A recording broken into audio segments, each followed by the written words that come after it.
or Jack is going to share, and going live on YouTube. All right, well, it is Saturday night. I'll probably say that again when there are actually people here. Probably because it's Saturday night at 12 a.m. Eastern time. That means most people on the East Coast are either partying if they're still up or they're sleeping.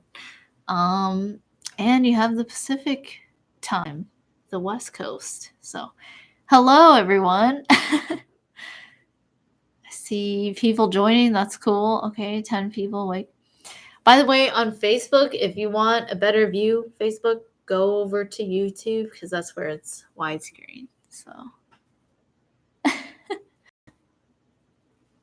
true, 11:58, but you know, I rounded.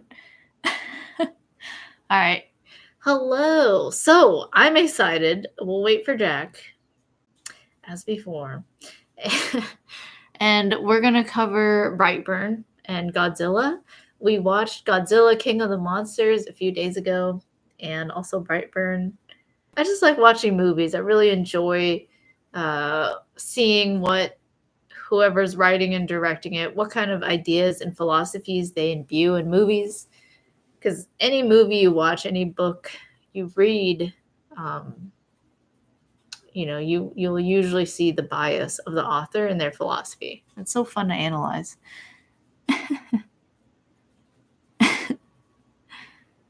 Yes, there are spoilers actually, Eric. So, yeah, it says spoilers in the description. So, if you don't want to see spoilers, we're going to start with Brightburn first, and then we'll move on to covering Godzilla. But if you don't want to see spoilers, definitely don't watch. Until after maybe you watch the video. Quick grade Brightburn 1 to 10. What is it? Oh, someone on YouTube. Okay, so I mean, for cinematics, for the actual horror part, I'd say 8. It was so gory, and I'm glad it was rated R. For the characters, it was pretty good. I would say like 6 out of 10, maybe 5 out of 10. 6 is kind of generous. So yeah.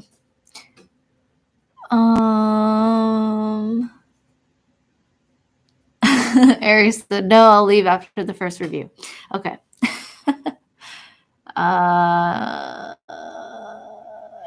Anthony says, this really was a movie made for the fans of the old school series. Absolutely loved it. Hope it does well enough for much more.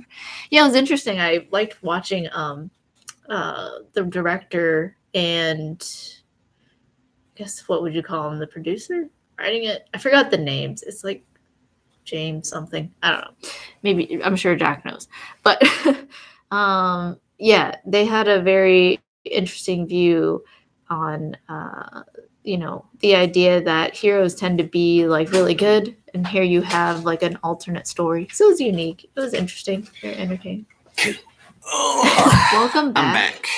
So I gave a description and already some of my thoughts on the movie on Brightburn. How cool. And yeah, just hanging out. We got a good amount of people. That's great. That's awesome. Hello. Yeah, so we're going to be talking about Brightburn and Godzilla King of the Monsters. And of course, as you could tell, Godzilla is the fan favorite over here. Can't see on YouTube.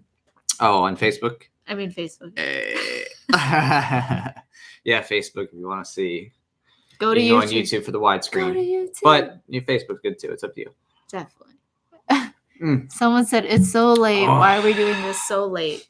Well, the reason is finally had time, and I want to do a live stream while it was still fresh, all the details, because there's so many details, and it's a long movie, especially Godzilla was like 2 hours. 2 hours. Breitbart was 1.5. So. Wait, Breitbart? My God, did I say Breitbart? You said Breitbart. What is wrong? That's not serious. Okay. Brightside? Brightburn. This isn't muted, right? No, it's not muted. They can hear. Yeah, so we're going to be talking about Brightburn, not Breitbart. You get tired Side already. note: someone likes the logical fallacies. That's Good, awesome. good. And then we're going to talk about Godzilla after, but all from a voluntarist perspective. So lots of fun. And also with sake to boot. Yeah, cheers. Cheers. I don't have anything in my hand. Yeah. Modern Renaissance Man. Hey, He's all. back, part 2. I'm here. Let the party begin. So, all right. Yeah. So this is, I mean, I'm just excited because we get to talk about Godzilla, and Godzilla is, my favorite nerddoms. So now that you're here, let's talk about Brightburn first. Right. So we'll talk about Brightburn first. Brightburn. So Brightburn, oh my goodness, where do we begin? I mean, all right, so we'll start with a slow roll because we won't dive into spoilers. Again, we've only talked about things that involve spoilers for both films, so we'll start slow in case some people will linger for just that part. All right, okay. So in terms of the overall film, I'll go with that first. I personally enjoyed it in terms of it being a fun way to think about the Superman franchise if Superman was bad. I think they did a good job of imagining that. I think they did good. Now I'm already twist words. They did a good job of talking about what Superman's kind of motives would be if he were to turn out evil and how he would respond to how people are trying to control him. They did a good job on the horror part. In terms of making some stuff suspenseful and a little bit gory. I mean, but I would say there's no way this movie would be good if it wasn't rated R, just straight up. If it was rated PG-13, it would have been hokey and it was so garbage. Gory. It would have been garbage. I really don't like gore that much. It was it's fascinating to me how they can make it so realistic, but I personally don't like seeing all that. Yeah. It's I mean, and that's the thing. I like the gore in the sense that it's realistic in terms of what they're doing to people and attacking people, killing people. Like that to me is just a happy thing. It's not oh, I love people dying. It's just I love seeing realism and feeling actually scared this is something could really happen. Like the cinema. Right, the cinematic realism. It's you know what I mean? It's not it's not I revel in wanting to see people die. It's just enjoying the fact that when there's action and there's this crazy thing that happens, it's oh, yeah, that's really what happened, the kind of thing. Not glossing over the evil that in this case, instead of being Clark Kent, he's Brandon, what was it, Breyer? Mm-hmm. So yeah, I thought that was interesting too. I mean, it wasn't canon. I mean, it wasn't from DC. It was just someone who wanted to do it, right? Or was it official? I thought it. I don't know. Now I'm looking at this. I'm was it? Because Sony there Pictures? Was no insignias of Superman that you'd see. There was. Wait. That's a good question, right? Now it was a whole new rendition, and it's just because you're most people are so familiar with Superman that they knew. Right. Yeah. Now I'm confused. Now I'm looking at this. I'm Yeah. Oh, and looking at the director interview. Do you remember his name? Yeah. James. They said it's not officially a Superman movie, right? But it's in every single facet, it's the same kind of basic context of farmer family and spaceship hits the ground and there's a child in it and they're raising him. I mean, they modernize it in terms of the parents. Yeah, now we're getting to spoilers. The spoilers. But yeah, they definitely make it in every way you can imagine in terms of the fundamentals. I mean, Superman wasn't like that. So part of the horror, and one thing I was interested to see about Brightburn was that I wanted to see how they would paint the story psychologically of how what I thought was supposed to be Superman, paint Superman and have his childhood turn into one where he would be so psychopathic and so murderous. And it looks like part of the way they told the story was it was a reason from whatever ship carried him to Earth. It was calling his name and telling him to take the world. And that was a common mantra. He would get he would freak out and be oh, I need to take over the world. And so a part of why he wanted to kill people was because of this ship that he was in. His adopted parents kept it and he was so drawn to it because it would like pulse and tell him to take the world. So I thought that was interesting, that they would have a supernatural element. I mean, I'm kind of neutral to that. I don't know if it's supernatural either, though, because it's like it seems phantasmic, like it seems like it's that's true. But it's supposed to be a science, right? Yeah, it's supposed to be from, I don't know. So, yeah, good point. It's right. That's an assumption. It makes sense for their world, but I mean, I thought like I was interested to see how they would show his childhood as well. But there were elements, So like the stuff about where he came from, the space, maybe he comes from like a race of like murderous people, or they hate humans, or I don't know. There's no telling of that. But I think the main point of the movie was just to like give a very entertaining example of what would happen if the stories you remember of whatever superhero was actually like twisted. So I thought it was interesting.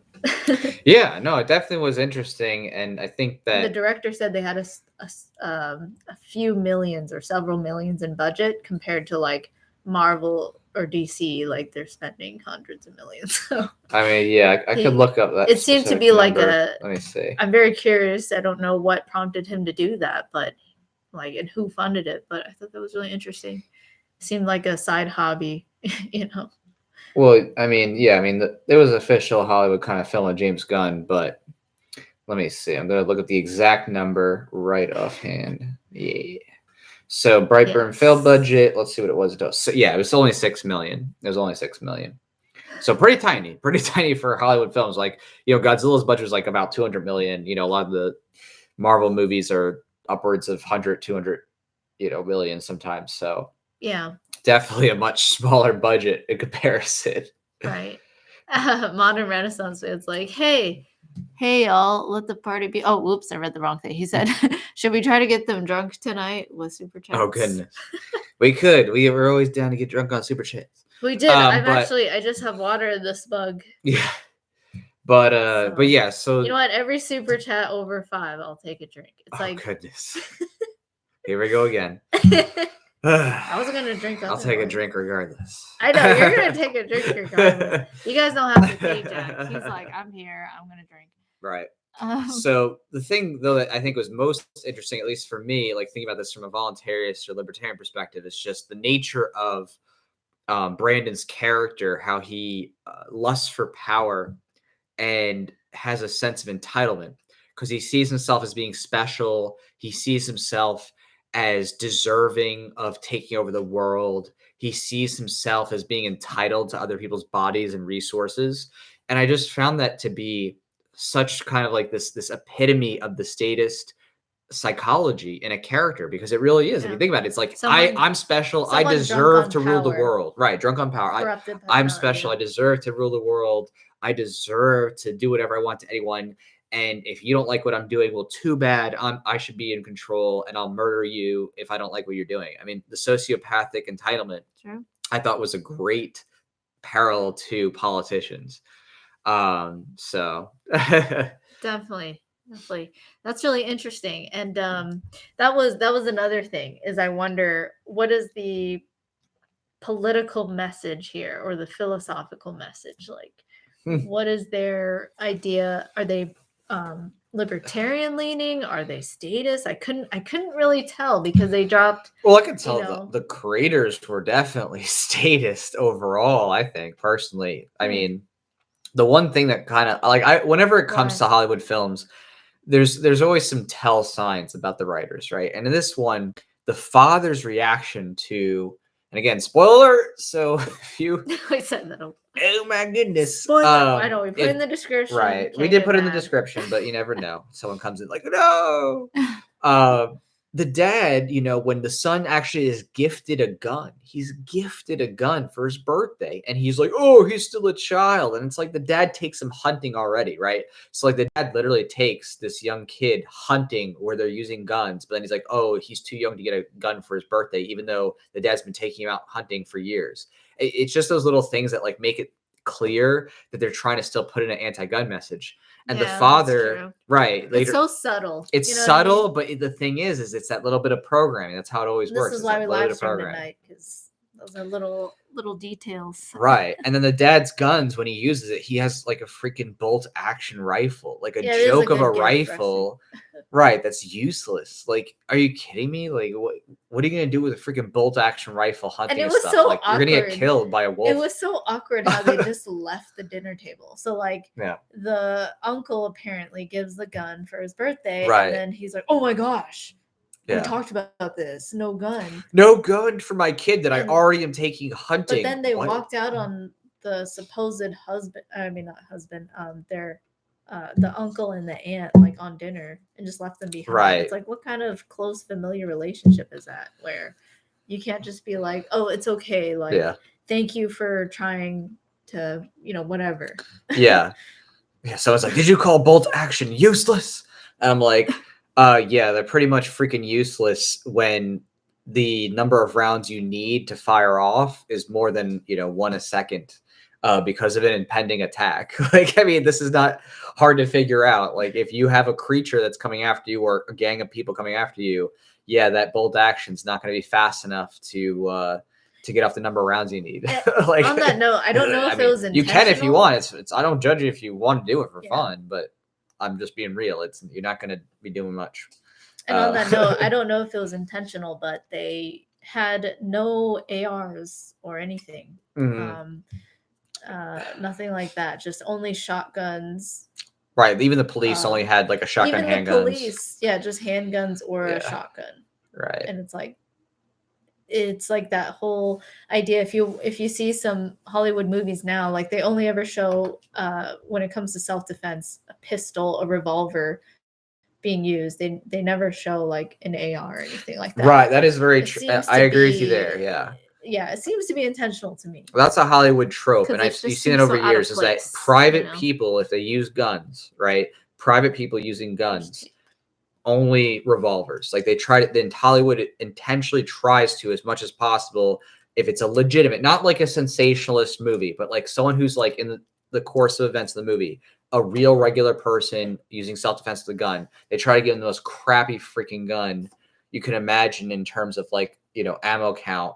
And it's intentional because they're trying to do this predictive programming. And someone's mentioned that, only, people, it's normal to only have a 6-shooter or something like that instead of having, something with 30 rounds and, what I mean? Yeah, exactly. Yeah. It's all subliminal. Someone earlier was like predictive programming ? Yeah, I mean, it is. It's nuts. Although I did see a trailer for a movie. I forgot the name. Was it Anna? Was it? There was this movie with like this girl who was like a hit girl, I guess, instead of a hit man in the trailers for the movies you saw, where she actually had guns with larger capacity magazines. And I was like, oh, that's a relief. I remember looking at you and being like, I'd watch that. Right. I was like, yeah, I'm curious. I'm curious. Is it for self-defense or is she just I don't know. Like, she was doing some kind of hits. Person? Right. And that's exactly what I'm saying is when it comes to like the hyperbolic situations, they're like, okay, whatever. But if it's like, oh, legitimately someone's using self-defense, don't show them with an AR-15 or AR style gun. Don't show them with a high magazine. In Hollywood when it's the bad guys. It's very rare that you'll see. Yeah. Or some like ex-government person who now is doing something outside the government. Right. It's always the same thing. I'm an ex-CIA agent, and now I'm going rogue to do this. And then you can have whatever guns you want. As long as you had government training, okay. But just, Joe Schmo, who has a house and a wife and kids and a dog and a white picket fence, oh, he's not allowed to have, an AR-15 to defend his home in a sequence. Like, my God. Mm-hmm. So, yeah, they're crazy. Those Hollywood people are crazy. So. Yeah. Yeah. Yeah, but in terms of predictive programming, I thought it was interesting because so one thing was they showed a sequence at the end of the movie of, after the kid. So again, spoiler, I'm going to say that a lot. Yeah, some spoilers, folks. Sorry. Yeah, like, so he is betrayed by everyone in his family, like, well, everyone, as in his aunt, his uncle, he only had like 4 family members who adopted him, an aunt and uncle, and his adopted mom and dad. And at the end, after he was betrayed, that's when he goes on his rampage to take the world, like whatever the ship said to do. And it showed on different sequences of the news, like different cities going down, and like major cities, like I think Boston, Massachusetts was one. I don't know. I can't remember anything else. For some reason, Boston stood out, but it was like major cities. It was just like all around like the map, just showing that he was taking them out. There was fire everywhere, deaths, and it also showed a lot of satanic symbolism at one sequence where towards the very end, his adopted mom is like trying to figure out if he really murdered a bunch of people, and she finally gets to where the ship is. Part of the reason she's going to the ship is because she wants to find a way to like kill him, because she remembers how he fell on the ship and he actually finally got cut when everything else, doesn't hurt him at all. So when she went there, though, there was like the body of the first person he killed, and her stomach was completely open and her innards were showing, and then she was nailed to the wall, just naked. Some type of Oh, it was so horrible. And I mean, it was realistic. It was really gory, but listen, and so like on the wall, written in her blood, it was, for his initials, it was 2 B's, back to back. But it's very reminiscent of satanic rituals, and sacrifices, and like painting shit on the wall in blood and like crazy showing innards, human sacrifices. Ugh. So it just made me wonder, I don't know, because whoever like wrote it and put that shit in there would have to say it was intentional or not just a commentary of evil shit that exists in the world. You know what I mean? It could just be, here's commonly accepted ideas of what super evil things are, and so here's a satanic looking ritual or whatever. Well, I think that David was Yarovesky. But it does make me wonder if it was like predictive programming. All these things, like cities burning down across the world, like the motifs of being a status and thinking just because you have so much power, it somehow now makes you superior to everyone else, and everyone else is just so gross. All other humans are just inferior and gross, and they just need to be wiped out, and that you need to take over them. Images of him standing on top of piles of skulls and taking over the world, it just makes me wonder, Well, David Yarovesky said in his interview, and the director's interview, and the producer interview, he said that he, had a lot of inspiration from Sam Raimi and stuff like that, Evil Dead and things like that. So when they did the film sequences, at least according to them, they were trying to emulate a lot of the traditional horror movies, and the kind of sequences and action scenes and framing of the camera angles that would hearken to those past films of the 70s, 80s of horror, with crazy characters or something that could be demonic in that way. So certainly, I mean, that he noted that he had that inspiration, and it definitely was done in the film. Brightburn definitely doesn't just stick to like superhero genre. It's definitely horror. It definitely involves a lot of those tropes with horror movies. Yeah. That is, it's fun. It's definitely fun to watch for sure. But some of the dialogue was a little bit simplistic and dysfunctional. So one other thing that we noticed, and I'm like not even surprised anymore. I'm just almost just expecting it nowadays in like any major mainstream Hollywood movie. Right. There's just dysfunctional communication. It's not a good marriage. It's not a healthy marriage. Like there's not direct, honest conversation. Like, for example, the mom lied to the dad about catching their son, or not Superman, I guess, Brandon, in like their farm where the ship was. Right. And they were trying to hide it from him his whole life and kept it locked under because it was like this glowing alien fucking thing. And I don't know. And whatever, that's what you assume, you fill in the hole. Right. So she lied to her husband. He was just like, is Brandon being weird at all? And she's like, no, he, he's all good. Like, she doesn't mention how he was actually standing over the locked hole where the ship was and like shaking it violently. Like, she doesn't talk about it. Right. And I'm like, this is a huge thing you would tell to your husband. This is your child. This is your husband. Right. I'm like, why are you not showing like that? It's just always so common. That's why, again, I expect it in so many mainstream movies is just the common idea that like, here's how you talk in a relationship, as in you don't talk at all, don't be vulnerable, Right. don't say how you feel. And she was so manipulative too. She's like, you know, the dad is like freaking out. He's like, he broke this little girl's hand. Another spoiler alert. Okay, if you haven't gotten it by yet, I'm sorry. It may have actually been one of the trailers, but it's spoiled anyway. But that he broke. There's some. Hand. I remember seeing one of the trailers where it kind of insinuates that he breaks the girl's hand. Yeah. Yeah.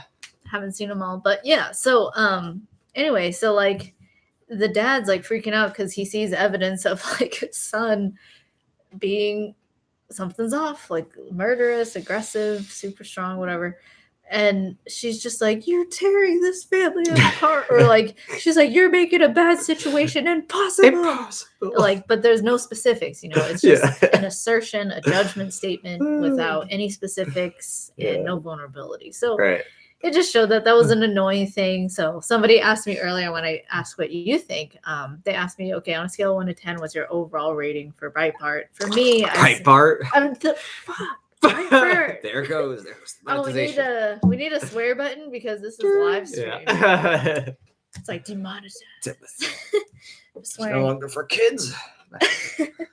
But yeah, so for me, I would say 8. I think I said 8 out of 10 in terms of like the horror, the thriller of it, the thrillingness of it. Yeah, Michael Jackson appeared. The thrill of it. Yeah, Michael Jackson. And the gore was really well detailed. It was really gruesome. Yeah. So if you're really into that and you like seeing, you know, like Jack over here, the cinema of how it's done. And right. That's the thing. I can appreciate the movie all day, every day. Like I'm someone who's like, well done movie. I enjoy it.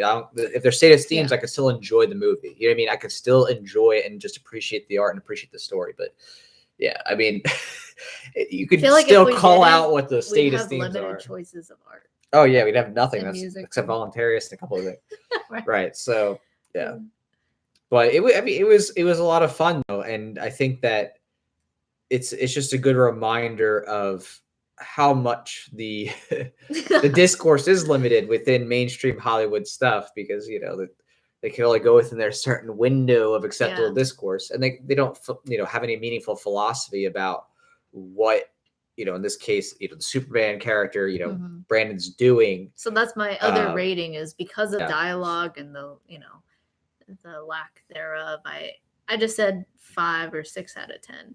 Yeah, 6 out of 10. Yeah, it was interesting. Like at the end. Oh, here's another thing, and one of the other reasons why I wasn't sure where they lean politically, but you know, you talked about the guns. The guns thing was like, that was just so obvious. It was like, but I'm just here saying, they go. You know, I don't know that maybe I don't know how it works. Like, are there tons of writers, and some writers have this certain philosophy and they put it in some scenes? I don't know.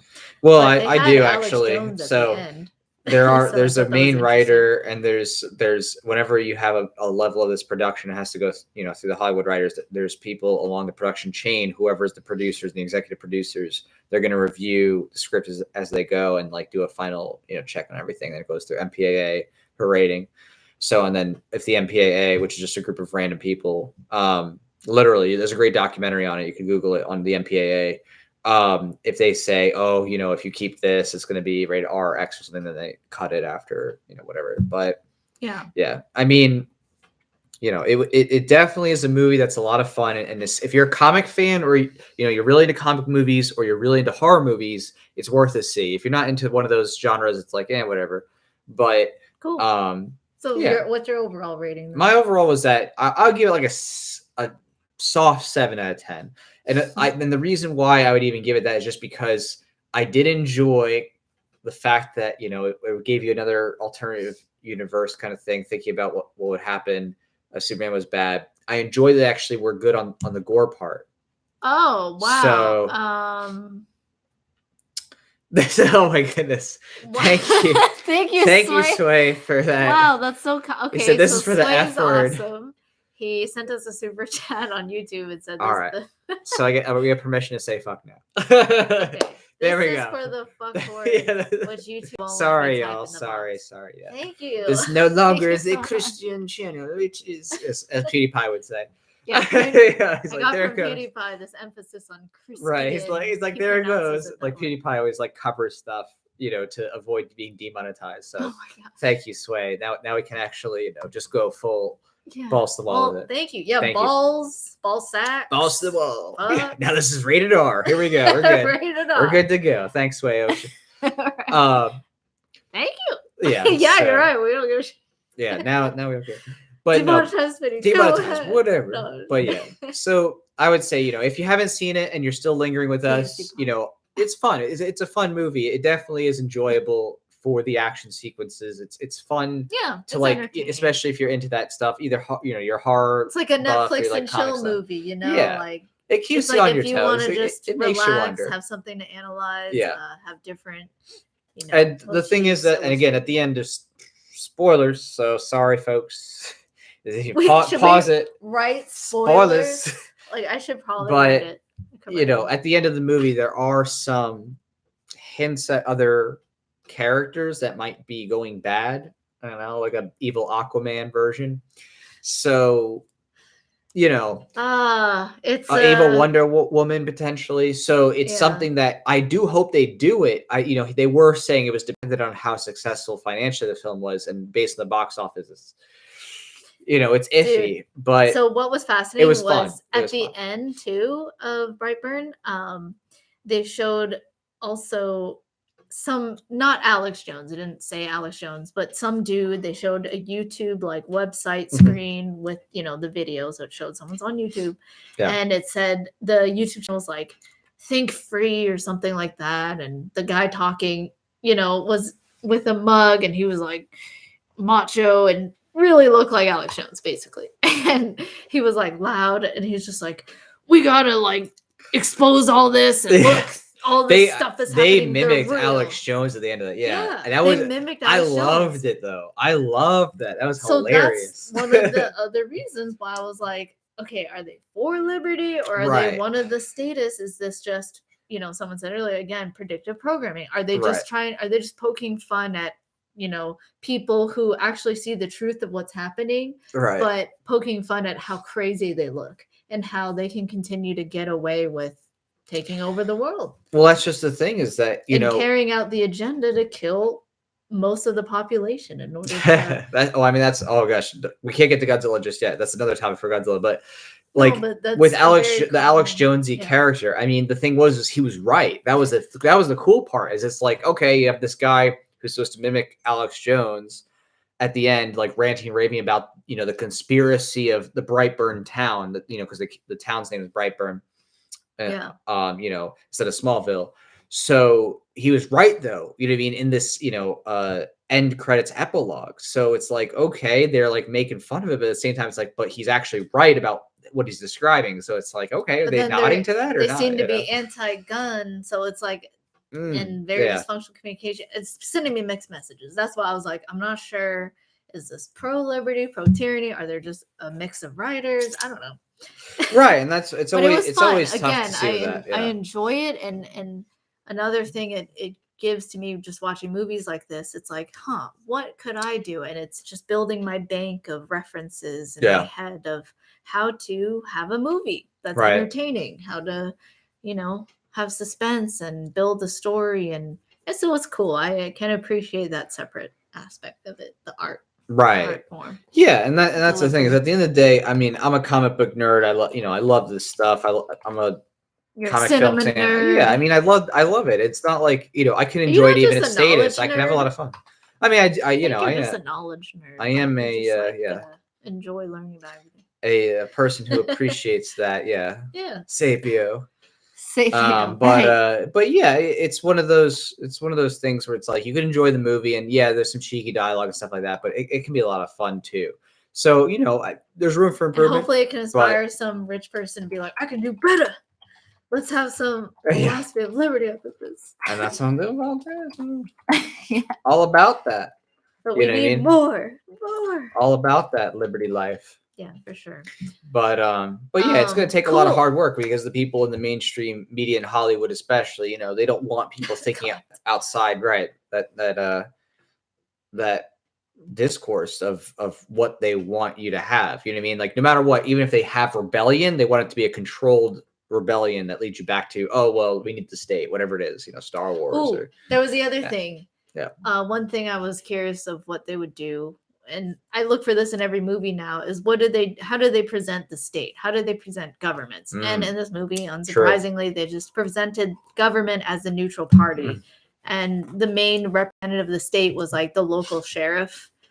He was like so concerned with the kid, and he was like, oh, something's not right. He's like, go into the house. He's like, can I come in? And she's like, no, you can't. And so they actually show, you know, almost, I don't know if it's on purpose, right? I don't know, but it's like depicting, you know, a negative about someone refusing a sheriff to come search their whole house. You know what I mean? Like, because yeah, that's like, fascinating no, too, right? Yeah. He was just like, okay, fine. You know, it's almost like playing on that idea of like, well, if you don't have anything to hide, you don't mind, right? Nothing to hide because it's just me, the friendly state. There's nothing the state can do wrong. I'm just here to solve crimes. And that's true. Yeah, even in Brightburn, the state was viewed as the good guys. It's always instilling that message that when the state comes to your house, it's only because they're so concerned. Right. They care. That noble. Police are incorruptible. That if you wear a badge, you're suddenly immune and you're benevolent and you're a good person, like unlike everyone else in the world. We went like, you know,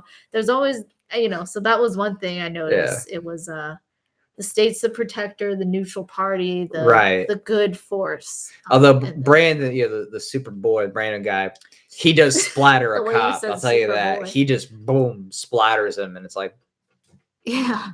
I mean, it was pretty gory. It's pretty gory. It makes you feel bad for him, of course, because it's, you know, he's pretty much a sociopath. But it was pretty wild to see that, and just them actually doing that was okay. Independent of voluntarist, libertarian stuff, like it was just a really great thing to see in terms of cinematic experience, to watch what would actually happen, because rated R, to watch what would actually happen if Superman smacked the dude, like legit smacked the dude. It's like, oh yeah, they would just be true. like, so that was some fan service. That was some real, like, okay, all right, they did this exactly how it would happen in real life. None of this covering it up stuff. Yeah. Zach Lacaste's like, Gojira. Yeah. So true. So cool. So yeah, it was good. And yeah, very entertaining, and I felt for the kids. They made you think. I would say see it. I mean, it's fun. Sympathy. It's a lot of fun. They actually showed public school. Here's a positive. They showed public school as being bad, and that they just showed it as ugly as it was. Like a kid who's in class, and if he's like, he knows more about the topic, or he is a quote nerd, you know, he answers the question of the teacher, for example, and he goes into greater detail about like how bees function or something, what they do. And then like all the like a couple of the kids, you know, those bullies, they're just like, oh, what are you, some nerd? You know, it just kind of shows that. No, and it shows how he's on the playground in PE, and the PE teacher's just having the kids do some stupid shit like a trust circle, having them hold hands. And he's like, all right, kids, and I'll do a trust circle. And I'm like, this is stupid. Why are you doing this? No, and actually that's I think what you said is a great point about like that dichotomy between statism and liberty within the movie, because they really did show public school to be like this very toxic environment that you don't want to be in, with kids constantly shaming each other. And like the PE teacher literally says, do this trust thing or I'm going to give you an F. Like I'm going to fail you out of this class. And it's like, whoa, they're actually showing the nature of public school, compulsory school. Like, holy crap. This is why we do it together, because I forget some details. And you're right. I remember that he said, was that in the scene where he was pushing everyone around? There was a scene where they had a bunch of students and they're doing the trust falls. So they're pushing each other into everything. And he didn't say he didn't want to do it, but it was a girl who he was, you know, creeping up on. Oh, right. And she let him down. She didn't catch him. And then the teacher's like, you better do it. Pick him up or I'm going to fail you. And it's like, whoa, they actually show the ultimatums and threats of public school. Now, again, I don't know if they're showing it because it's just so natural to them, or if they're really trying to make a message. But in any case, it Jeff showed Payne said, "The horn from my car is Godzilla's roar. I love Kaiju." Wow, that's crazy. What? That's amazing. All right, dude, Jeff's so cool. I'll give a Godzilla radioactive roar to that. That's cool. Yeah. That's awesome, Jeff. So, but yeah, exactly. The public school element there too. They actually kind of no holds barred, you know, kind of like ripped up public school and showed how bad it is. To Sway. Oh yeah, you actually owe Sway a drink. Thank you, Sway. So Sway Ocean, thank you again. I'm gonna take a drink. Yeah, she owes you a drink. Little shot. Well, actually, let me heat up this carafe. Well, we can't both leave. I'll go heat. All right, you get the carafe. Ooh, we can't both leave. Both leave. Yeah. They made you feel for the kid, you know. I've left the movie feeling like, oh gosh, what would I do if I was the mom, you know, or like I definitely wouldn't lie to my child their whole life and say that you were adopted from some random, you know, company. I would just tell them when they're, you know, old enough to like process it. I would just be like, yeah, so you came in the forest one night and it's kind of nuts, but you know, you're just robbing that person the chance to really process reality. You know, when you just leave them in the dark. To me, that was like a motif of what a lot of parents do is, sure, it's with good intentions, but it's detrimental when, you know, parents create this false reality and narrative for their kids. For whatever reason they have, they're, you know, afraid to be honest about something, or they just think they're really trying to protect their child. In the end, it really robs them of that chance. And so they're also acting and living life and changing with that assumption of reality when it's not true. And as it showed in the movie, when he found out the truth that he was found in this crazy ass ship, he was like, you lied to me. He was so angry that he was kept in the dark for so long. So. Right. And we should talk about the female evil aspect too, because that was a big theme in the movie. Yeah. So. Yeah, like we kind of talked about a little bit how their relationship was so dysfunctional.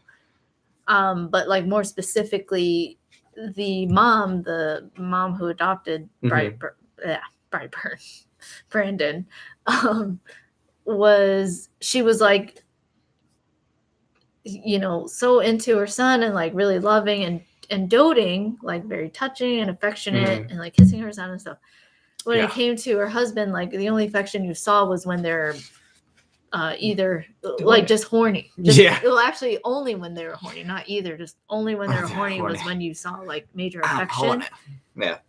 Basically. And when weird signs start to come up, like he, you know, the dad would be like, I'm concerned, and she's like, oh, you just don't care, like blah blah blah. Like she just and she would also withhold sex too, like or not sex, I guess it technically was like, because remember what happened when like he said, oh, he could be the murderer. Cheers, Sway. Oh yeah, give that to Sway. Sway Ocean, thank you. So cheers to him. I'll cheers to that too. But yeah, like the dad was like, oh, our kid's totally killing people, right? And he's like, he's killing people. And the mom's like, no, he can't be killing people. And then what happened, right? Do you remember? No. So I probably do. You probably do. No, remember how the mother was basically like, oh, okay, you're making this hard and impossible, and then she wouldn't give him love or affection. And eventually she withheld her love and affection until, do you remember now? Until they're in the bed. Oh, and he gives in and he's like, I'm going to take the son out. Yeah.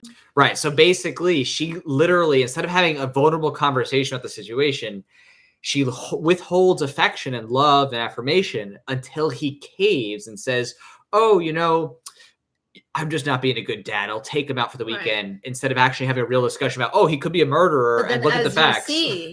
As you see, even though the husband said, I'm going to take him out, you'll see that he lied. And again, spoiler, like he lied and he was actually intending to kill Brandon because he thought he had enough evidence in his mind, which I don't think he did at the time, like philosophically. He had enough like rationally within the progression of events to be like, this connects the dots. I mean, he had enough to say. But as a parent, it's like You didn't do all you could to change them and confront them. He didn't investigate it himself, but he did notice, hey, my son's gone here. Yeah, we're trying to change his son. It's his son. Like, to be like, what's going on? You know, I remember his bullied, like, his sex talk with the kid. Yeah. Oh my goodness. But let me just finish my thought. We'll go to that. But but yeah, so he takes him to the woods, trying to kill him. But so even though the wife, after she shamed him, thinks that she got her way, that her her telling him and shaming him and saying that he's making a hard situation impossible, like just saying that that worked because he said he's gonna try to show him more love. It actually didn't happen. And this is almost a very common trope in relationships, the constant going behind each other's back and not being vulnerable. So maybe that's a lesson for some people, just like it's like they couldn't talk to each other about anything. And speaking of not being able to talk, like the dad couldn't talk to the son about his puberty. So, the dad had so many his trope of a dad, like the mom's so doting, but she's like, almost more affectionate to her son than her husband in a lot of ways. And then the dad is just not emotionally there, and he's like that trope, like the dad that just goes hunting, but he doesn't know how to talk about his feelings. Right. Oh, hey son, we can go hunting, but I can't talk to you about feelings or thoughts about meaningfully. Yeah, about anything. Definitely. And any time, like the few times that where he tried to like talk to Brandon about something he saw him do or something he heard, right? He would just like, oh, so hey buddy, how's it going? Like he was just very scared and resistant to be direct. Yeah, because the dad finds, and the mom also, like they find some like pictures of girls underneath Brandon's bed, but in addition, there's some like weird stuff of like the innards of people, right? And then the dad's like, oh, I guess I gotta give him the talk.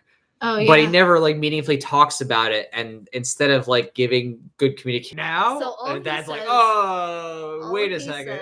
Is this vague principle. And also, so first problem is he's not direct about what he found. He could have started off and said like, your mom and I found these pictures. Yeah. Well, that would have been bad too, because on the side, I'd be like, what are you doing going through my stuff? But. True. Yeah. Okay. Well, still.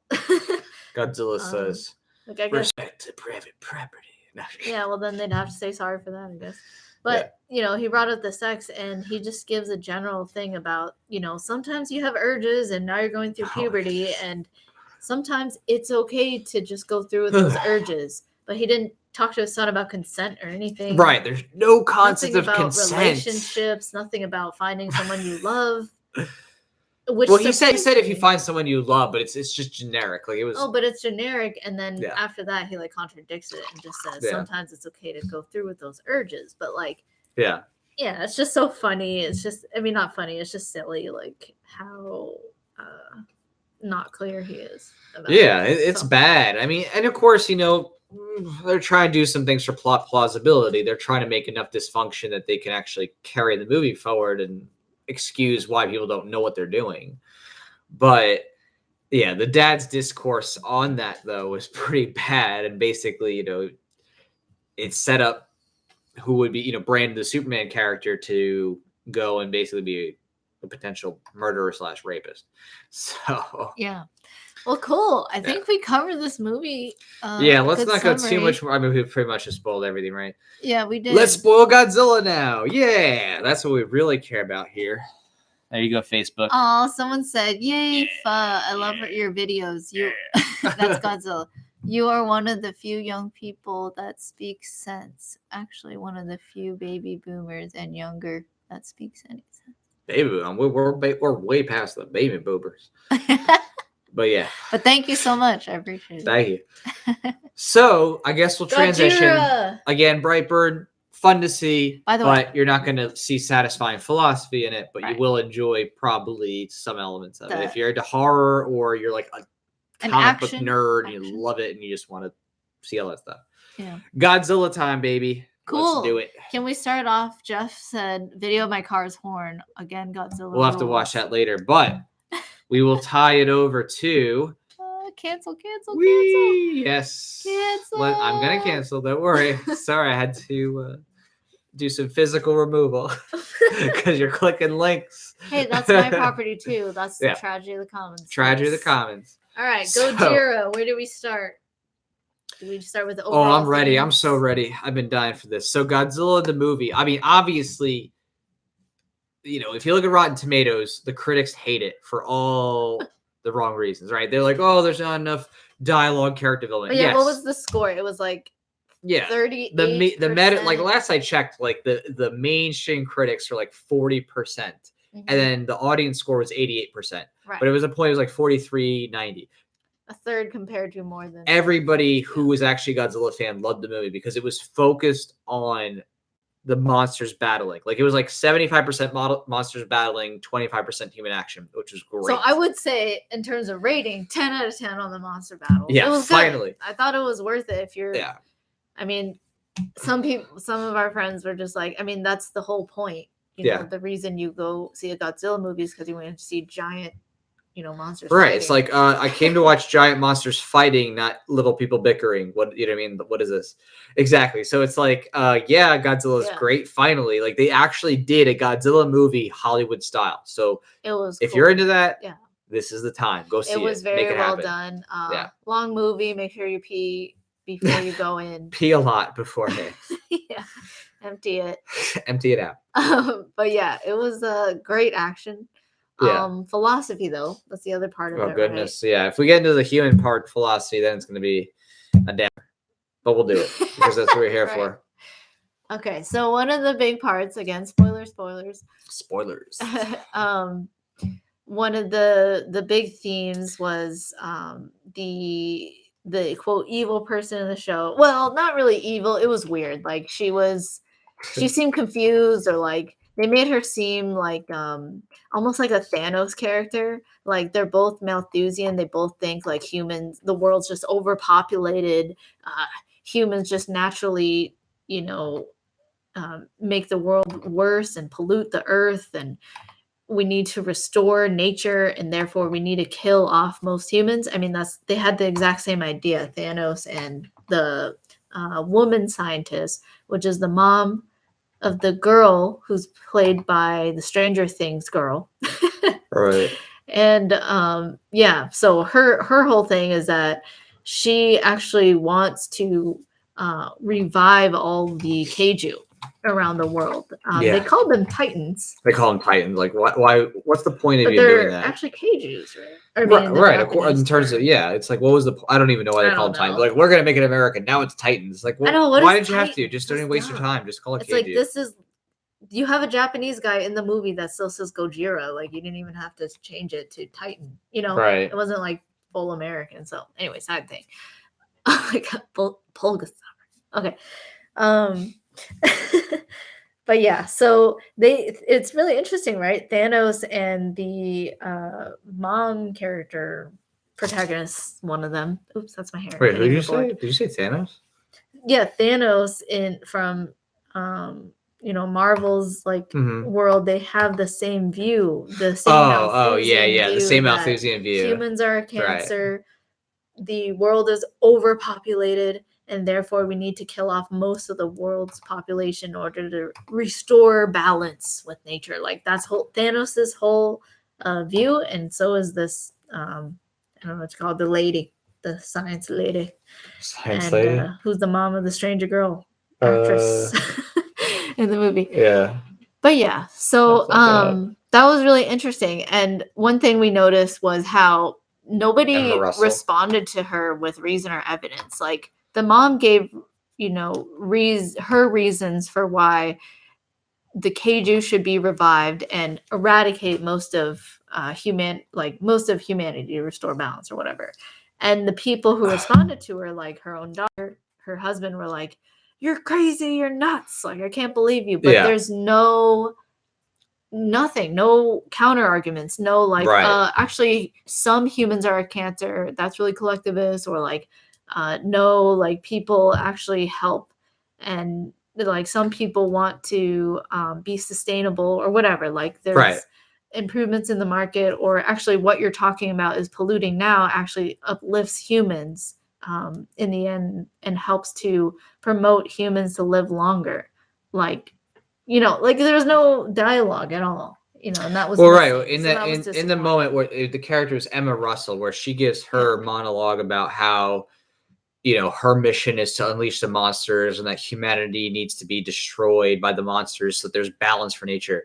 I mean, it's the typical Malthusian anti-human flourishing message that wasn't with the original Godzilla. Again, the original Godzilla was about a critique on nuclear war because of Japan's being hit by nuclear bombs during World War II.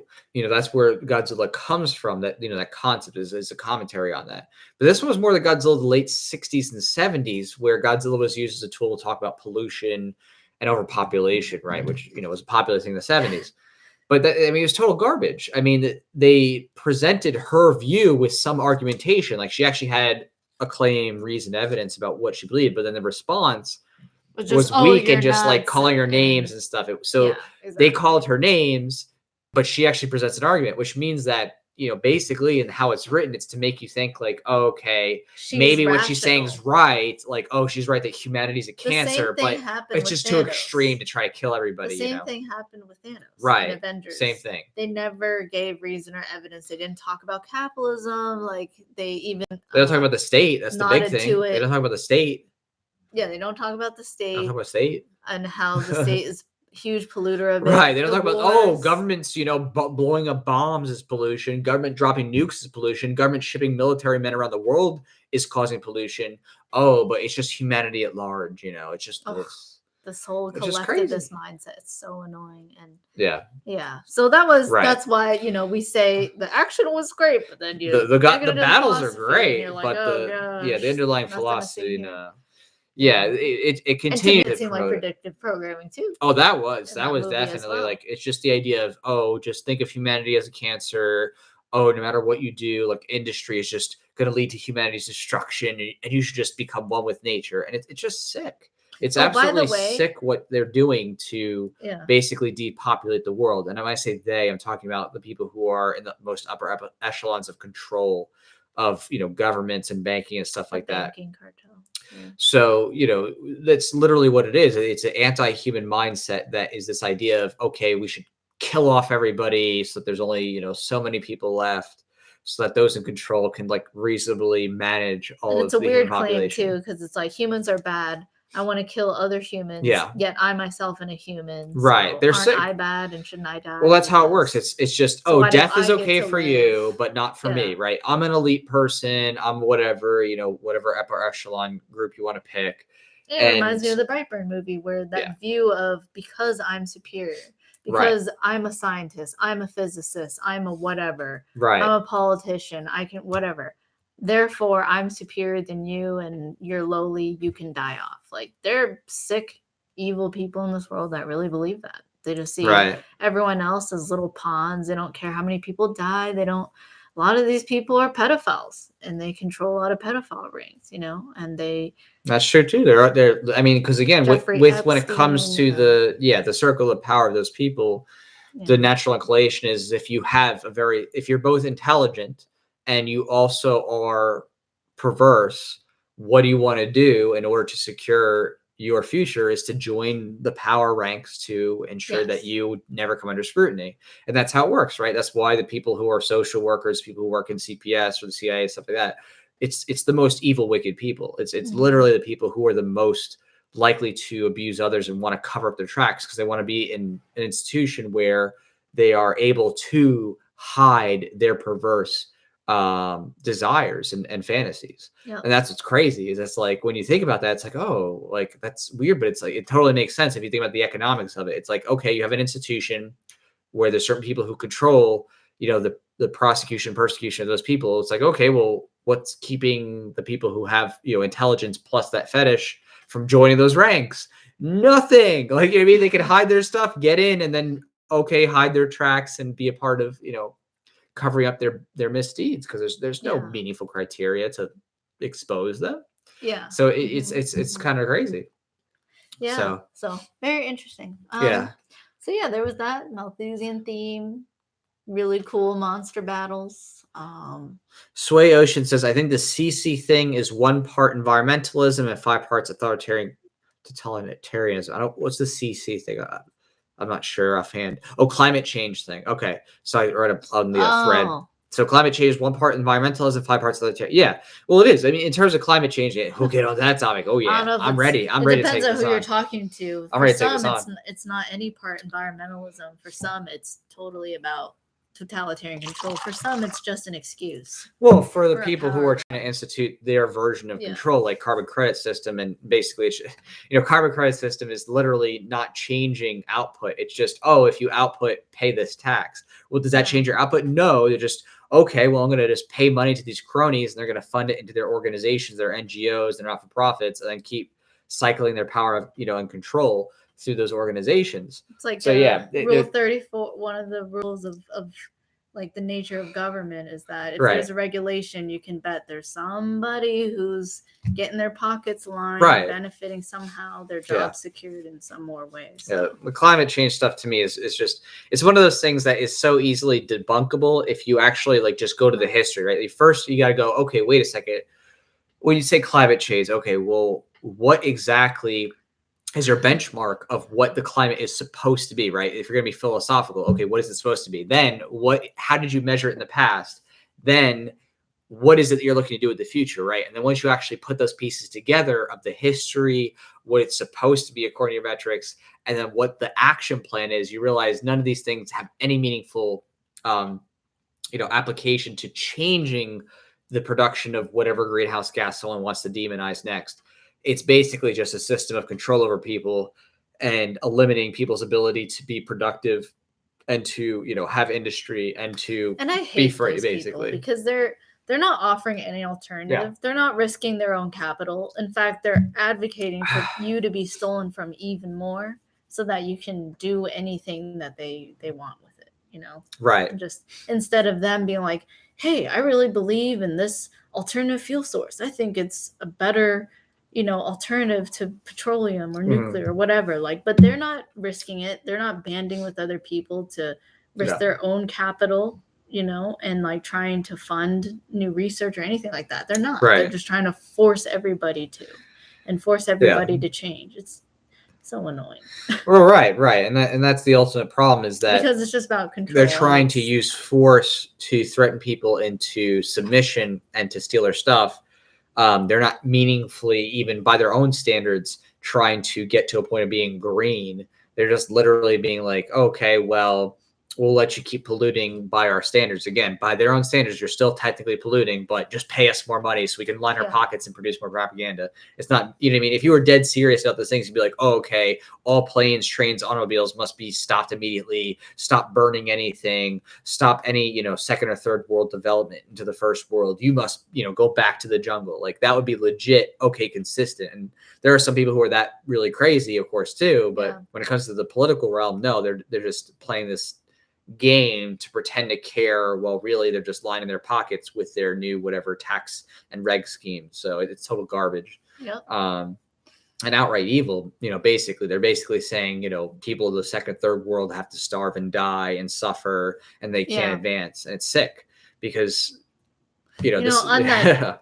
on that note, I think it's pretty clear that there is an agenda of depopulation. Right. And so right. Well, Godzilla was one part of that, right? Talking about the depopulation aspect, right? No, I mean, I love Godzilla. I'm a fan since I was a kid. They got me. They hooked me when I was a kid. But I'm also honest about that aspect that some people use the tropes to try to push a radical environmentalist agenda in some respects, and that was not new. This isn't the first Godzilla movie to do that. Godzilla versus the smog monster was a big part of that. The smog monster came from pollution and stuff off the coast of Japan with plastics and oil and this or that. So it's it's not new, but it's definitely something that again is used again and again to dupe people into thinking, oh, you care about the environment, then do what these things politicians say you should do. But in reality, it's by their own standards, it's not saving the environment. It's just literally making you poor and controlling your life, taking your resources and making you a slave. It's so frustrating to see the monopoly of resources in the world, because all done through forceful redistribution and forceful concentration into the hands of the most sick people in the world. And it's we see all around us movies, music with huge production budgets. Right. And what are they doing? Someone said there's barely dialogue, as you say, in most movies, at least not with any substance. Most movies, televisions actually are meant to manipulate the thoughts of the populace. So it's on that note, it's just so crazy to see like everything's wrapped in such a beautiful, entertaining package. I forgot where I heard this, but somebody said, if the world burns, it will burn to the sound of like some popular pop song. Like it'll burn. Sounds like Michael Malice. I don't know. Oh, I don't know. I don't. A pop song that that doesn't sound familiar. I don't know. It was somebody, but just what they're trying to say is like there's so much distraction going on in entertainment industries that even if the world burned, most people who are just brainwashed into it would just laugh away all their freedoms and not even notice. So. That's we're over here trying to spread liberty. Exactly. And and even though, I enjoy the Godzilla movie for the action, they took the Malthusianism to a new level that I was like, oh, I like made me cringe a little bit. But again, I'm a real person. I'm a real fan. I love watching the action. I love watching the movie. I don't like the statist Malthusian themes. It inspires you even more to keep pushing Voluntaryist. Exactly. I just keep on going, okay, well, this just inspired me that next level of like, this is why this discourse, this dialogue needs to happen in the comic / movie realm. What's that? I said, hey, which by the way, we never announced formally on Philosopher that we beat the campaign. We made it. Well, that's true too. So, we'll just say it while we're here. Yes. So thank you everybody who supported. Thank you again, Facebook, I know YouTube. A lot of thank you. We're here for all the crazy campaign nights. Ready nights is supporting. Where we are. We stayed up till like 2, 3, sometimes 4 in the morning that one day. Yeah. So thank you to all those who were there for that journey. Thank you. Whether you supported or were just doing super chats or just hanging with us, it was really fun to have you all there. And get the comic and get that going, because again, you're not going to get the discourses that we have in Voluntaryist and Godzilla or Superman or Batman, stuff like that. Even with I'm still reading the Anarchy series, out of the Batman series, and it's like it still doesn't get to the root of philosophy. It still doesn't get to those core elements about what's right or wrong or why and what's the nature of the state and how did that come to be. Like they gloss over those things. Yeah. I found too that like, okay, so you see how most mainstream movies are very statist and they're promoting horrible tyrannical ideas, and then sometimes you'll see some libertarian ideas peek through, but most of those are just showing more this like calling out the symptoms of statism, like wars, politicians lying, but they don't really have any meaningful explanation of the principles of liberty and what it means to be a free individual human being. Then I never see about consent. I don't hear consent. Nope. I don't hear property rights. I don't hear any articulation of taxation being theft. Nope. And no idea and no articulation that the state is by its nature, because it's funded by taxation, is violent. Right. There's a monopoly on violence. So so it's like a lot more work to do. The best you guys. Oh, power corrupts. That's about it. Like it's just like ridiculous. Like there's no philosophy there. And it talks about the nature of how you're treating others, or the nature of how institutions of psychology came to be. That's what really perturbs me, and that's why when it came to voluntarism, I'm like, okay, I need to address these things. Nobody's doing this, and nobody will, because they're afraid they're going to get blackballed or silenced, or threatened, even potentially, like physically threatened by some state agencies or something like that. And by I wonder what that quantity is. Like, I don't know. A few people. So that's what's a lot of fun, is that despite all these different types of manipulations and these kinds of anti-human tropes that you see in movies and film, whether it's Godzilla or Brightburn and stuff like that, like you just have to remember that at the end of the day, that there are people working for and trying to produce the next level of liberty and content, and that you yourself can be one of those people. Right, you can be a part of the change you want to see. Because Ayn Rand was so influential. She wrote fictional stories. Right, Ayn Rand. I mean, she's imbued with her ideals of individualism. Right. And capitalism. Yeah, I'm not an objectivist by any means, but again, Ayn Rand did a great job of getting people to think about individualism and individual rights. Yeah. And Sean Ocean says they are pushing UBI, but bring up property tax on residential properties, they will freak out. Right. Exactly. It's like, these people are trying to push for these new systems of, see, the government will save you with universal basic income, but they ignore the, but by the way, we're going to fund this by taking from you in the first place. I mean, it's crazy. People have no idea even how to begin to address these issues. They don't even know where to start to be like, okay, how do I think about what this government policy entails in terms of like where it originates, what they're taking, and then what they're doing later. Like, very few people have that ability because public school gets them to think that this magical thinking that, the government just, writes a law and then suddenly magically things happen. It's like, that is not how that works in the real world. The government just can't write a law and then ignore the economic realities of how people think. It just doesn't work that way. You can't legislate your way to utopia. It's not how it works at all. Like, it's, you know what I mean? Like, people have rational reactions to government policies. They have rational reactions to the nature of how people are treated and how they reciprocate respect of body and property rights. So, you can't magically make people rich by saying, everybody gets $1,000 a month or something like that. That's not how that works in terms of human action. So, yeah, it's wild, but unfortunately, many of the mediums of entertainment get people to buy into this idea that the state is the savior, and that magically things will work if you just trust those in control and give your life over to them to manage everything. So yeah, definitely.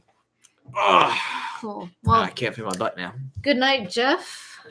Great conversations. Is he heading nice out? Having you. Yeah, he said. Oh, okay, I got you. It was worth staying up for. Yeah. Hanging out with us. Thank you. Good night.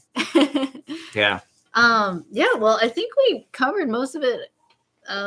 Godzilla was cool. I mean, Godzilla was fun. I love Godzilla. I would recommend just watching. If budget is a thing, like maybe wait till they're on Redbox. I'm not a hater. I'm all about it. Like, I love watching different things and thinking about the different philosophies and parallels. Right. Sometimes some people are like, if you discuss anything related to these movies, you're just hating on it. You can't just enjoy it. It's like, no, I don't check my brain at the door. Oh, that's so silly. Stan Lee said that even too. He said, I don't check my brain at the door just because I'm doing comics or movies. Like, I think that's have my brain. Rule. Like, I'm going to think about this. Why would you just enjoy the movie as like a platitude, as a must? Like, right. Why can't you analyze and analyze the writer's intentions? I find that fascinating. Rusty Shackelford says, yes, exactly. Exactly. Yeah. Yeah, you don't check your brain at the door when you watch entertainment. There's nothing wrong with enjoying something and saying I disagree with some of those things. Brain but at the door anywhere. Like, right? Yeah, I don't check my brain at the door for anything. I enjoy comics. I enjoy movies. Whoever said that should check that statement. Yeah, it's like it doesn't mean I turn off my critical thinking skills just because I'm watching a movie or reading a comic. It's like movie is part of it. There's the entertainment value, but you have to realize a lot of people are trying to spread a message, and if you don't analyze the subliminal messaging from the actors, caricatures or conversations they have, symbols, whatever. Right. If you don't analyze that, you yourself might pick up that idea subconsciously. So it's always a good thing to be constantly evaluating all of the sense data that you're taking in. Yeah. And not just allowing your body to be ruled by it. And that especially applies for kids too, because that's what a lot of those things in mainstream media are appealing to, right? Like when you're seeing movies and music, it's kids. People in Hollywood know there's going to be young kids who are watching this who maybe shouldn't see it, but their parents are taking them anyway, or they're going to see it anyway. And they know that they can get them to buy into their assertions because they're not developed enough yet to think about arguments and critical thinking. Right, they're just, before oh, they're okay, able to. humans are cancer. They're just evil, and they're destroying Mother Earth. And oh my gosh, humans are just this horrible thing. You know, what I mean, it's just like, hold on, whoa, you're a human being. You have value. Your flourishing matters. Let's think about how you got to exist on this planet. Like, like, this automatic assumption that you're just an evil being. I mean, that really is a wicked mindset in terms of human values. Like the idea of, oh, you're just bad for existing, being a human being. I mean, that's just crazy to me. That's something I definitely fight against in my personal life, and of course in my comic production life. Like, I want to be an antithesis to the mainstream Hollywood narratives of human beings are a cancer. My vision is human beings are wonderful, and human flourishing should be a focus. Of such beautiful things, of love, of wonderful things. Yeah. I mean, to me, that's sick. You know what I mean? This like self-hate. I mean, that is a definite progressive, welfarist, Marxist, leftist, and I say this, in the political sense, of course. Mindset is an anti-human mindset. Eco-fascist. Right. This eco-fascist mindset, like, oh, you're an evil human. You need to go back to nature and go back and suffer mosquitoes and it's be eaten by bears. To think that way. It's like it's just discounting all of the work and the literal lives, gone. People trying to raise up the standard of living for most people. Right. Try to make food more abundant, new discoveries, and increase efficiencies, have more output. Right. It's like you are enjoying the benefits and beauties of capitalism. And I'm not using the Marxist sense of that, but just the general sense, the colloquial of, okay, private ownership, private property means of production. Again, the ability for human beings to choose where they want to, put their value, where they want to say their future value is, the ability for people to have ownership over scarce resources and manage those things is so important to being able to long-term plan and implement different skill sets that you can't do in any other economic, you'd say, system. It does not in any other manner lead to prosperity and wealth because of the conflicts over scarce resources. Without privatization, you have people fighting over who should do what with what, instead of saying, oh, okay, well, this person has this thing, this person has this thing, and there's decentralization and people working together through consent to be able to develop wonderful, beautiful products that make our lives better and more enjoyable and less barbaric in terms of, trying to survive the elements. I mean, it's wild that people don't embrace technology. Everybody is enjoying capitalism every day. Like most people. Like right. From anything, anyone's using a phone. That's a product of capitalism, of millions of different people just working together through private property rights and through consent. Right. Like, to bring together this complex little computer. And things aren't perfect in terms of, because of what the government does. But again, the question is where's the dial? What happens when you go more toward respective consent in people's bodies and properties versus collectivization, violating people's bodies and properties in the name of, majoritarian votes? What happens? It's very clear. You have more prosperity when there's more respect of individuals. You have less prosperity when there's less respect of individuals and their bodily property. And it's very obvious because human incentives. Venezuela. You cannot ignore that. Like Venezuela, like the government seized toys from a toy manufacturer because they were price gouging. And it's like, okay, who's going to want to do business ever there again? If you're just going to seize someone's assets, nobody's going to want to do business if they think the government's just going to take whatever they bring in. It's stupid. People have rational incentives to provide values to others. And if that cannot be met, they're not going to do it. It's that simple, because why would you do anything, build anything that's just going to get destroyed? It's sick.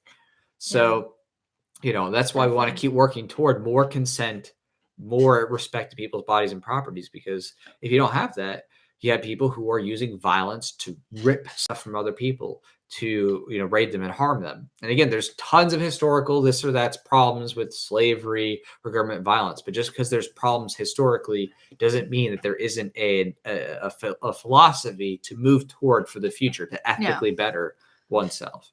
That's a big difference between, okay, there's bad stuff in the past versus, okay, well, how do we do better for the future? How do you do better for kids? How do you do better in respecting other people? Nobody wants to be raped. Nobody wants to be murdered. No one wants to be stabbed. No one wants to wake up and they're like, oh, where's my car? It was stolen out of my driveway. Like, these are things that are so universally reciprocated easily, logically, that you think, okay, well, it's or at least felt by individuals. Right. I don't know about reciprocated. Well, reciprocated in terms of what someone would wish for themselves. So it's like how they wish to be treated by others. Mm-hmm. This is like basic childhood stuff. You know what I mean? Oh, don't take my toys. Don't hit me. Like, but yet people think, putting a ballot in a box suddenly lets them hit people and take their stuff. It's crazy. We're living in an age of space age technology and Stone Age philosophy because of the nature of sadism. Precisely. The root cause is a lack of philosophy. Mm-hmm. It's a lack of philosophy. Understanding of how to separate truth from falsehoods. And there's no, it's most people are lacking the ability on how to think critically. And that's why oh, wow, you filled the shot. I have no idea exactly how I did to the brim. But I am impressed with myself. I'm not going to drink it. That is surface tension in action right there. So you got to set that. You got to literally put your mouth to that because there's no way. There's no way. Okay. Well, they're trying to do a challenge. This is now a challenge. Whoops. Anyway. Oh my gosh. Okay. All right. Thanks. Yeah. Drunken philosophy. But yeah, even that. It's a beautiful one sip, thing. I forgot what I was saying. Yeah. Well, thank you guys for hanging out with us. Thanks really for hanging out with the late night. I feel like what I was in the middle of saying was important, but maybe not. See this right here. Can't remember. Facebook. That's a real Zilla. What I was saying. I have no idea what you're saying, but now it's the party. Now it's the party. Look at that Godzilla. What now? Don't you have to hold it up to the light to make it like glow in the dark? Look at how cool it's a glow in the dark. This thing's I know, but don't you have to hold it up to a light? What kind of market craziness is this that someone actually made this? That's crazy, right? Like we have that much abundance in the world that you can literally have surplus to the point of entertainment to make a freaking giant dinosaur that's evolved because of nuclear testing. Like that's the level of surplus you can get when you start to go down that path of respecting property rights. That to me that's wild, right? When you think about that, that's the level of surplus you have, that you can actually have time and free space to enjoy, silly things like Godzilla. Like that's crazy, but cool. And that's what I want for everybody is the ability to have that level of surplus to the point where, you're not worried about what you're going to eat. You're worried about, oh, what am I going to choose to watch for a movie, right? Like how cool is that when you get to that level of surplus? And that only happens when you have a respect of people's bodies and property rights. So you don't get to that point of having that long-term incentive investment and development, in terms of technology and value creation, until you have people respecting each other physically in their bodies and physically in their properties. It's just that simple. Yeah. It made me think of seeing you hold up Godzilla and seeing the Made in China sign. Made me think of the tariffs.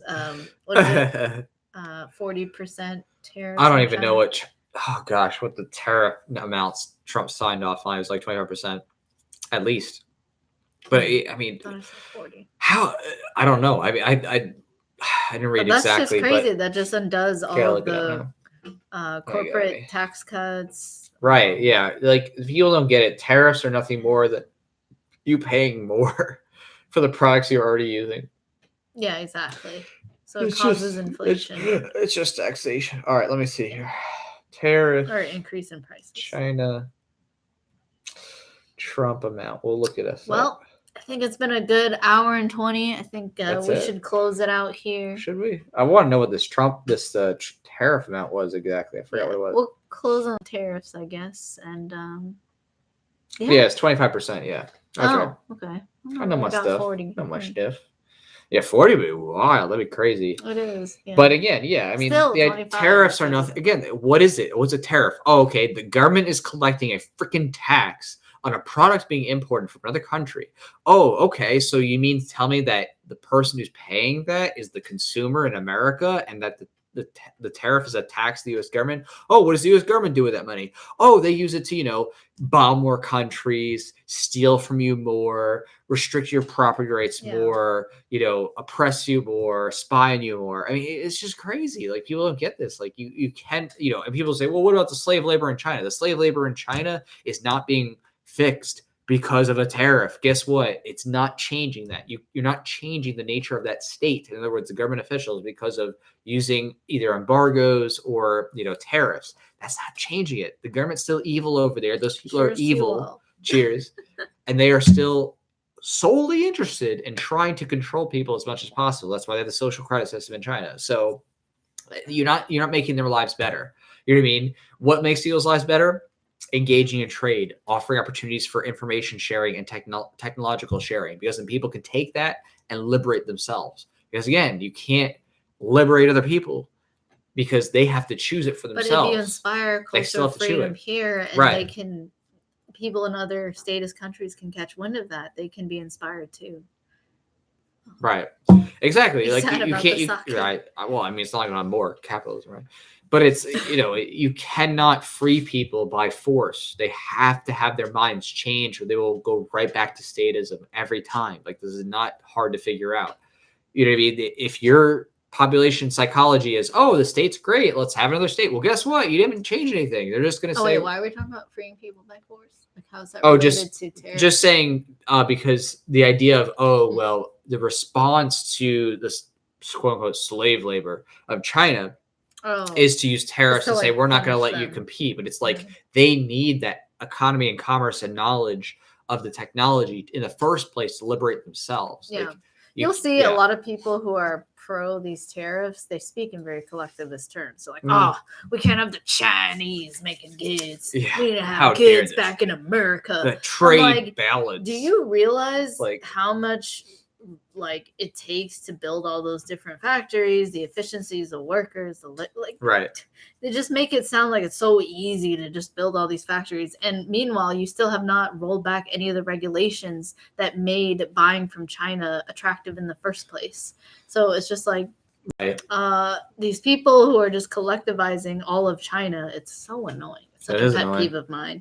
It's like, you realize there's billions of people, and even if it was just made up of 100 people, it'd still be wrong to be like, all of China, unless you could prove it was it's the Chinese government officials who are doing stuff, right? But exactly. Yeah, and that's why philosophy matters, and that's why individualism matters, because you need to ascribe specific harms to specific actors who are taking specific actions, and not just collectivize everybody. Just like all Americans are not the same, all Chinese are not the same.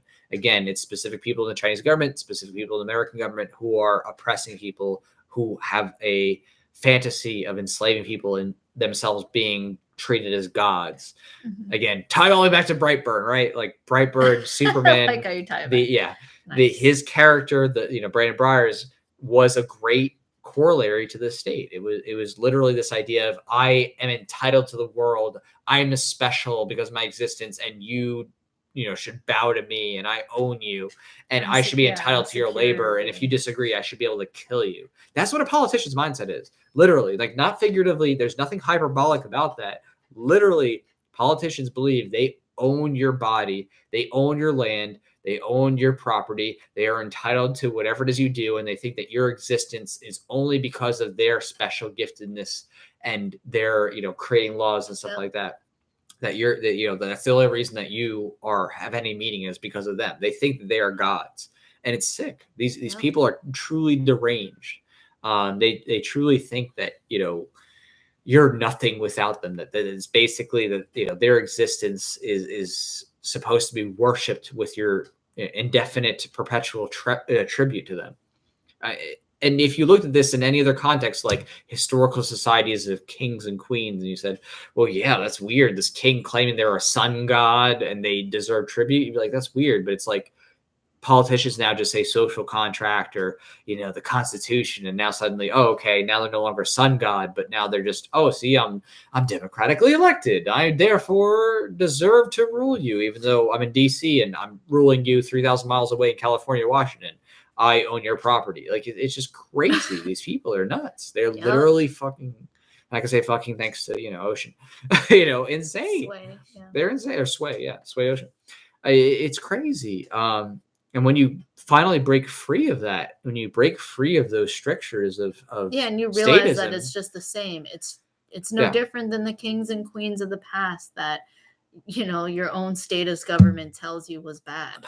They're like, oh, it's tyranny of the minority, the oligarchy, oh, so bad. And we're over here like, tyranny in general is bad. It doesn't matter who it's by. It's just why don't you just focus on tyranny being bad and explaining what tyranny even is, right? So that kids can understand it, But of course, that's not the case. They're just like, oh, democracy is a good thing, Right. Like if you vote and other people just happen to amass more other people to vote against you, like, well, you should just take it in the butt.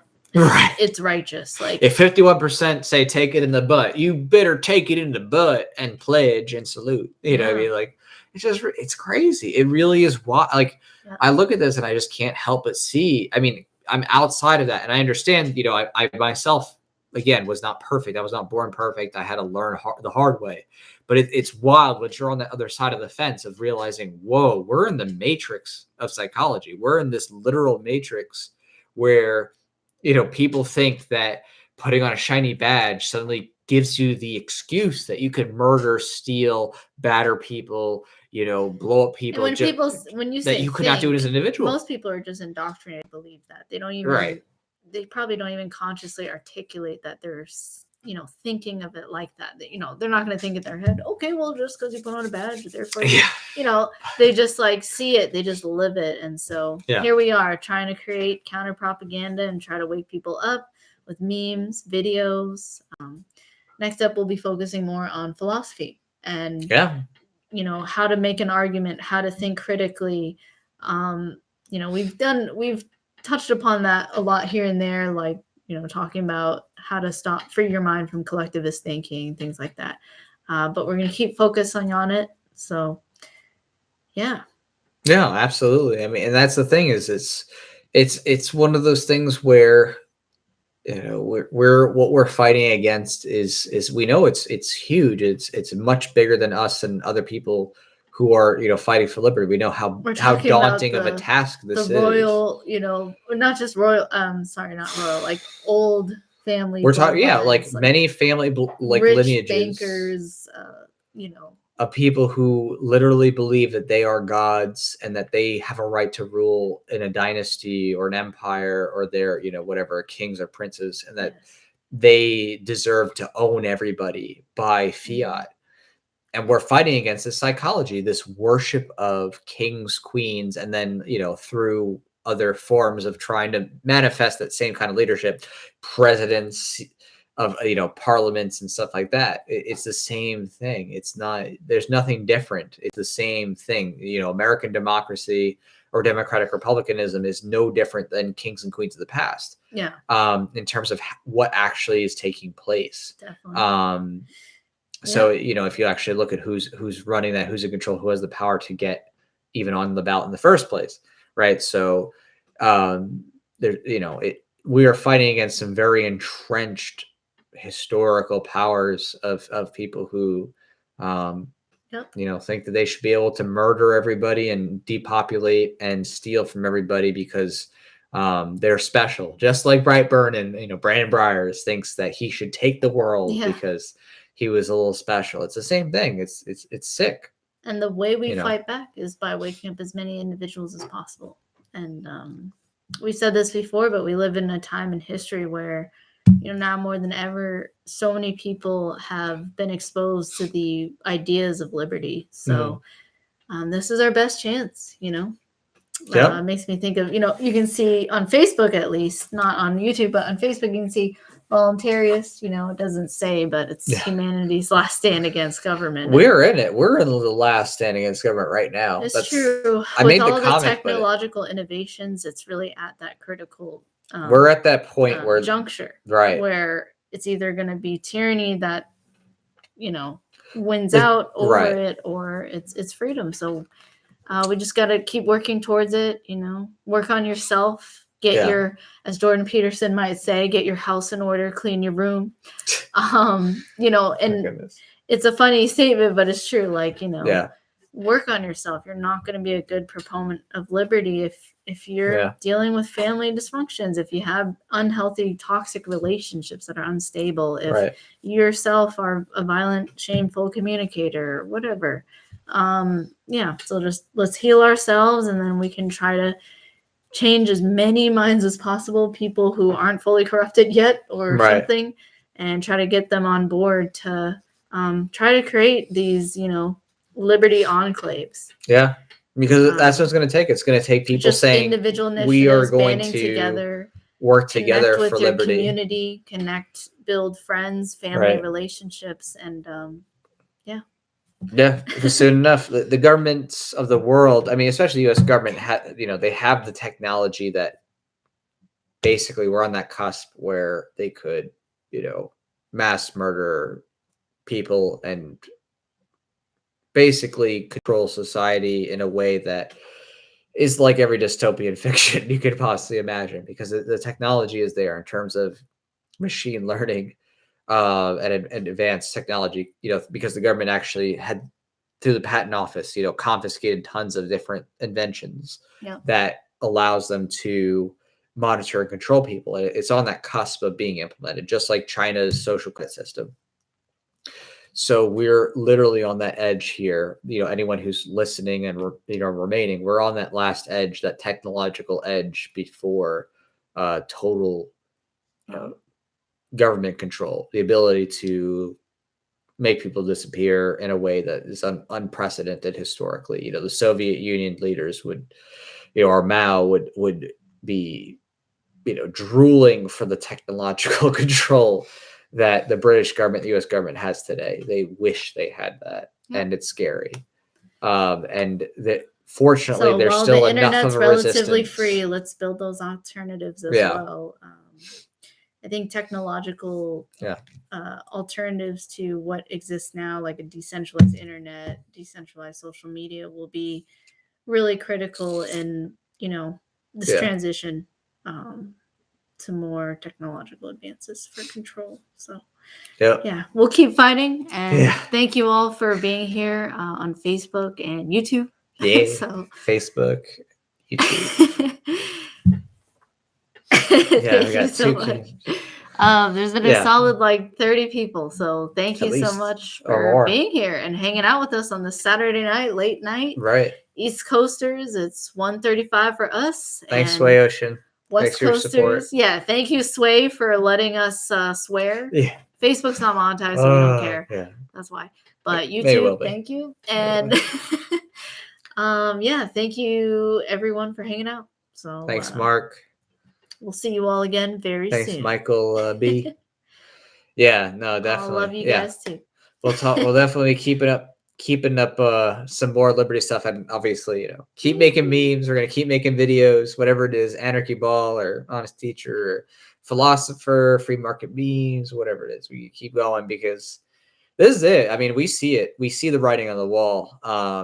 If you've been around and seen what the government's trying to do, that civil war is brewing, unfortunately, or fortunately, whichever way you look at it. The nation, the federal government versus the states governments, and what's happening on some key issues. It's coming down to that last straw of individual liberty versus collectivism, and it really seems like America is one of the last stands. There's a police last state bastions here, but of liberty that you still have a lot of organizations like the Mises Institute, Students for Liberty, all these different institutions trying to push for liberty. So this is it, guys. Let's do our best. We gotta do it because that's it. Because seriously, within a matter of years, we are facing a technological monolith through the U.S. government that is, again, something of a dystopian novel. We're talking about a level of control, technological control that will and surveillance like you would see in unprecedented, like surveillance in your bedroom, a god. Surveillance everywhere. It will be It'll be that level of appearing as a god, with that level of technological integration.